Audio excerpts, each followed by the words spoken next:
problema que vamos a hacer es el primero que trata sobre la leyes de Newton aplicado a la fuerza de rozamiento y nos dice que un automóvil de masa 1000 kilos se mueve a una velocidad constante, este dato es importante, constante de 72 km por hora.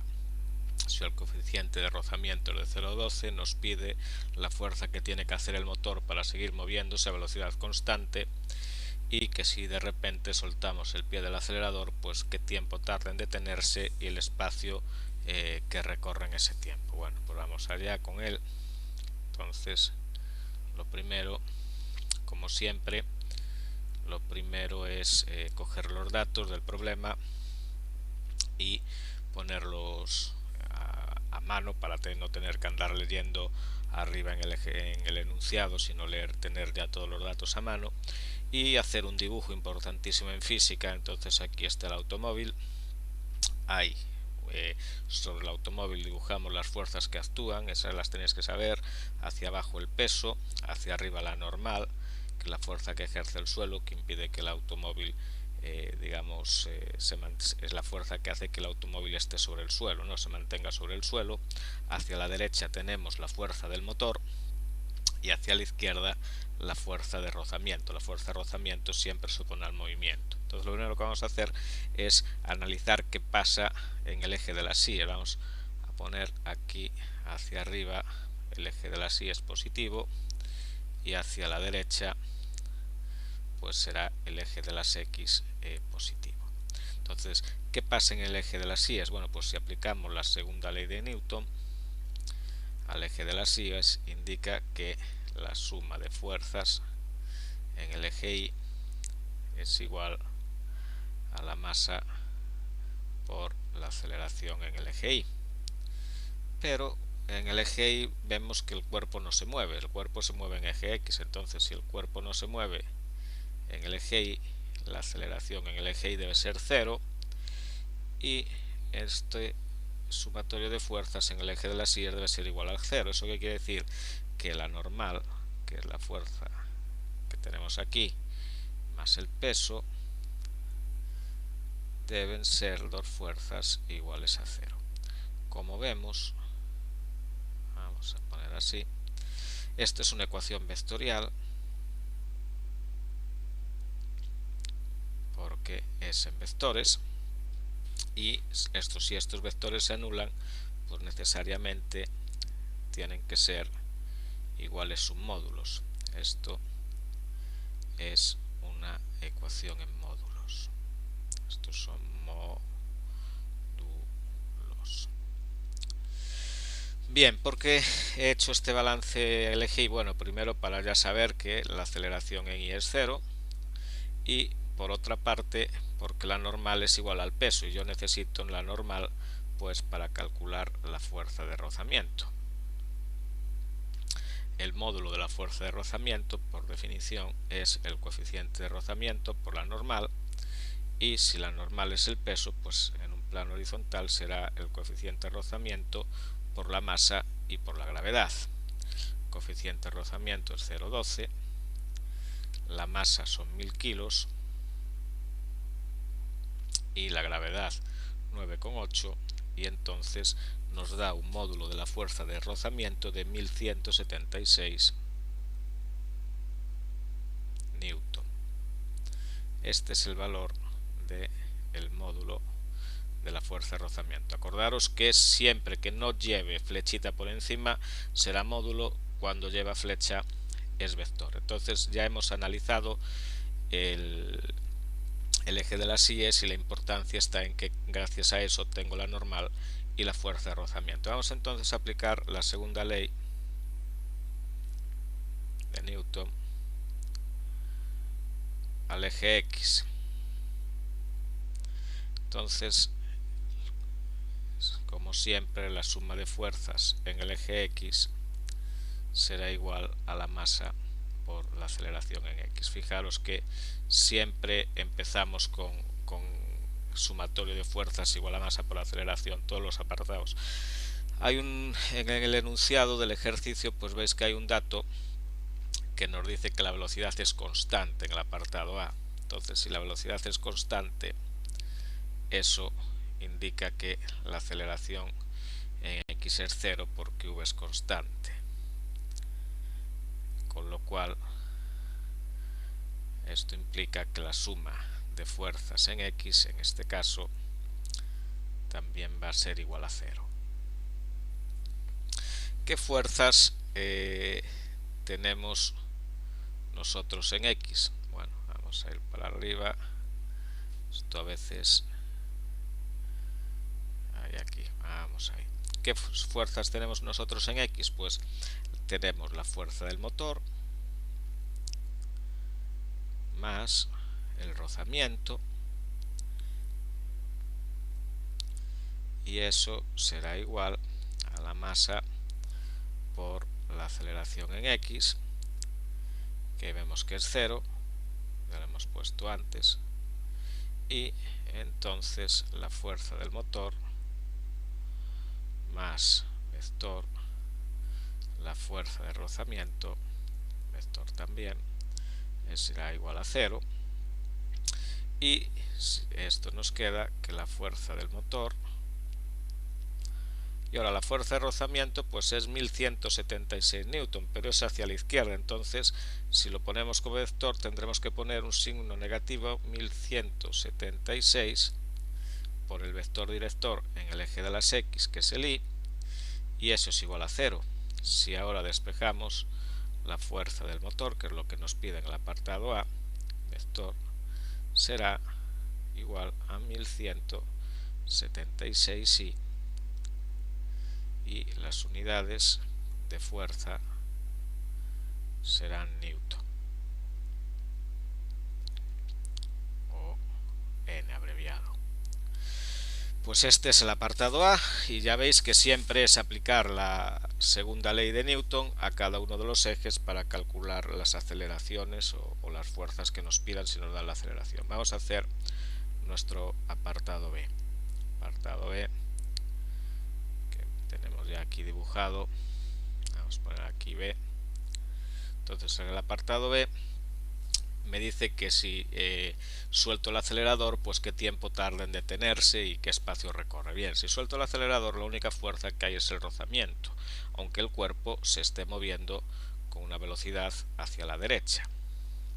Esto es importante, que la velocidad puede ir hacia un lado y la fuerza hacia otro. Eso fue Newton el primero que se dio cuenta. Bien, no voy a hacer un balance sobre el eje Y porque ya lo hice antes, es exactamente igual, la normal es igual al peso y la fuerza de rozamiento, el módulo mu mg, es exactamente igual que antes, y tomamos ya el valor de 1176 newton.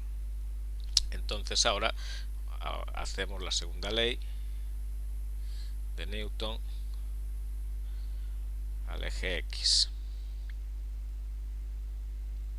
y me dice que suma de fuerzas en X es una ecuación vectorial, será igual a la masa por la aceleración en X. Bien, ahora la fuerza que hay en X será la fuerza de rozamiento, que será 1176 y con el signo menos, pues es a la izquierda, igual a 1000 por la aceleración en X, y me queda una aceleración en el eje X de menos 1176 entre 1000.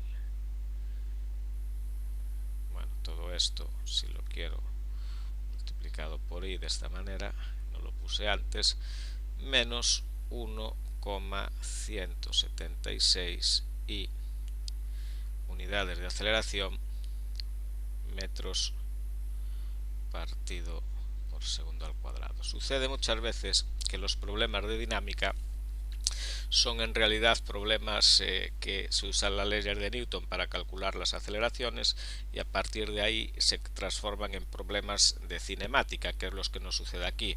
Ahora el cuerpo se está moviendo con una velocidad de más 20 metros por segundo hacia la derecha, perdón, más 20 metros por segundo, que son 72 kilómetros por hora, ya lo tengo en mente, entonces son 72 kilómetros por hora. Vamos a hacer la conversión, que es el dato del problema, por un kilómetro, que son 1000 metros, kilómetro y kilómetro se va, por una hora, que son 3600 segundos, hora y hora se va, y me queda 72 kilómetros por hora, como ya sabéis son 20 metros partido segundo. Es una velocidad muy utilizada porque da un número entero ya.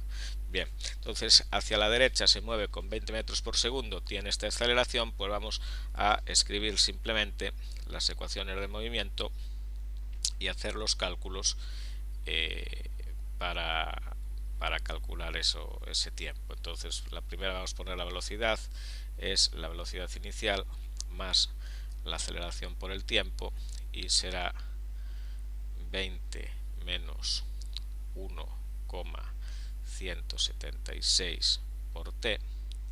Esto en las unidades será en metros por segundo, y el espacio es el espacio inicial más la velocidad inicial por el tiempo más un medio de la aceleración por el tiempo al cuadrado. Puedo pensar que x menos x sub 0 es lo que se ha desplazado, o que cuando suelto el acelerador pues tomo ahí mi sistema de coordenadas y entonces la posición inicial es 0, y me queda que x será 20t más un medio. Ahora hay que poner los signos, a mí me gusta escribir esta ecuación con más y el signo ponérselo a la aceleración, en este caso menos 1,176 t cuadrado, con lo cual x será 20t menos 0,588 t cuadrado, y aquí ya tenemos, y estos son metros, y aquí voy a poner también en un cuadradito la ecuación de la velocidad. Entonces, ¿qué quiere decir que se para? Si se para, el dato es que v es 0. A mí me gusta poner siempre las ecuaciones de movimiento porque sirven para cualquier velocidad y cualquier tiempo. Esto es únicamente un caso particular. Me podrían preguntar para infinitos casos particulares. El detenerse pues es el momento en que la velocidad es 0, y aquí lo mismo, aquí tengo la posición ya para cualquier tiempo, no puedo tener más información que en esta ecuación. Sustituyendo valores de t me darán las posiciones. Entonces, si la velocidad es 0, 0 será 20 menos 1,176t, 1,176t es 20. Voy a poner aquí una línea vertical para no mezclar los cálculos, y t será 20 entre 1,176, me da un tiempo de 17,00, bueno, pues da exacto de 17 segundos tarda en detenerse, y entonces ahora es simplemente llevar este tiempo al valor de la posición y ver la posición a los 17 segundos, que es el espacio recorrido, es decir, x será 20 por 17 menos 0,588 por 17 elevado al cuadrado. Y ahora, como vosotros ya tenéis las calculadoras de hora, pues afortunadamente pues han mejorado y son modernas, esta cuenta ya la podéis escribir tal cual está aquí escrita directamente, y obtenéis un valor de x de 170,0, pues 170 metros. Entonces ya hemos resuelto el ejercicio. Fijaros que siempre partimos a la hora de resolver, siempre partimos de la segunda ley de Newton. Colocamos un dibujo con las fuerzas, suma de fuerzas, masa por aceleración, y en muchos casos al calcular la aceleración luego el problema se convierte en un problema de cinemática. Esto es cinemática, todo lo que está de aquí para abajo es cinemática, y la dinámica es únicamente esta de aquí.